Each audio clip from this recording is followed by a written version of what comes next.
More news involving China. A bipartisan bill to revoke Communist China of its international status as a developing nation passed 415-0 in the House on Monday. It would limit the benefits and aid China receives from the U.S. and other nations. It's now moving on to the Senate. We take a closer look at the implications. We're joined live by Brandon Weichert. He's a geopolitical analyst and senior editor at 1945.com. He's also the author of Winning Space: How America Remains a Superpower. Thanks for bringing us your insight, Brandon. Thanks for having me. It's a pleasure to be here. The House passed this bill unanimously. What does that signify about the current state of U.S.-China relations? Well, it says that even though Democrats and Republicans can't seem to agree on anything, the one thing they agree on is that China is a growing threat, and that's a good thing for us. China is definitely developing rapidly, and the Chinese regime has been spending billions in its Belt and Road Initiative for a decade. So why is the U.S. seeking to strip this status now?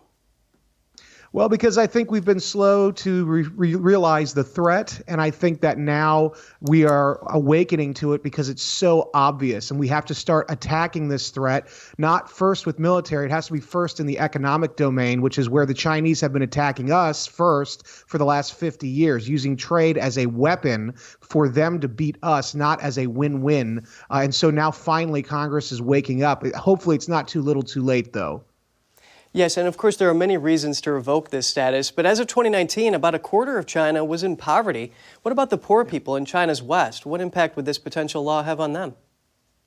Well, unfortunately, their government has enough money to actually start reinvesting in that part of their country. But it seems that all Beijing wants to do with that money is use it to imprison the Uyghurs in the western part of that country. So, maybe they should start taking all of the money they've made. This is the second largest economy in the world, and start actually reinvesting it in things that will help grow the economy in Western China rather than using it to oppress their people there.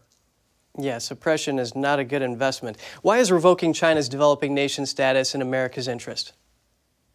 Well, because the Chinese have used that as an excuse to get really good sweetheart trade deals with America. And then once China gets these deals, they use that as a weapon, as a tool, not only to gain access to our market, but then they use that to ensnare our businesses and our political elites in a web of espionage and other nefarious doings. And so by giving them this status, it's also making it look like they're weaker than us and that they really should be given a leg up over us because we're developed and we're superior and they're not. Well, actually, they're pretty much on par with us these days. And if you listen to the economists, they say in another 10 years, less than that, China might actually be the #1 economy and we might be the #2 economy. So it's time that we remove all of these weighted, these handicaps in their favor.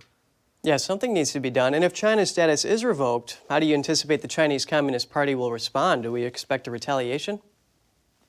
Well, I'm sure they will, but they've been retaliating against us for years. So it's nothing new. We're finally calling them out for their bad behavior. We haven't done it for so long. They've gotten away with so much. We need to finally start calling them out when they abuse gifts, really, to them. And so it's going to happen, the retaliation, but we need to be ready for it. And we should welcome it, actually, because we're no longer going to put up with this.